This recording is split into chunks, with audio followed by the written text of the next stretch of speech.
ఈ రోజండి నేను చిక్కుడుగాయ వేపుడు అయితే వేస్తున్నాను అనమాట. ఇది చికెన్ వేపుడు అయితే టేస్ట్ వస్తుంది, వేసి చూపిస్తాను.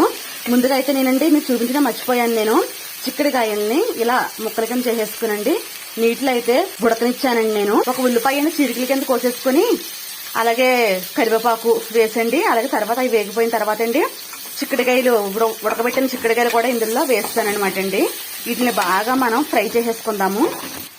మసాలా ఏంటంటే ధనియాలు, జీలకర్ర, ఎండుమిరపకాయ, ఒక ఉల్లిపాయ వేసానండి, 2 లవంగ మొగ్గలు, 2 యాలక్కాయలు కూడానండి. ఇదిగోండి లవంగ మొగ్గలు, యాలక్కాయ, అలాగే వెల్లుల్లిపాయ కూడా వేస్తాను, అల్లం ముక్క కూడా వేస్తానండి. మిక్సీకి కొట్టేసిన తర్వాత చూపిస్తాను. సాల్ట్ వేస్తున్నాను, పసుపు, ఇదిగోండి మనం ఆడేసుకున్న మసాలా కూడా వేసేస్తున్నాను. ఉప్పు, పసుపు అన్నీ వేస్తాం కదండి. ఇంకా ఫ్రైని అయితే మనం బాగా వేపేసుకుందాము. ఫ్రై అయితే అయిపోయిందండి, స్టవ్ అయితే ఆపేస్తున్నాను.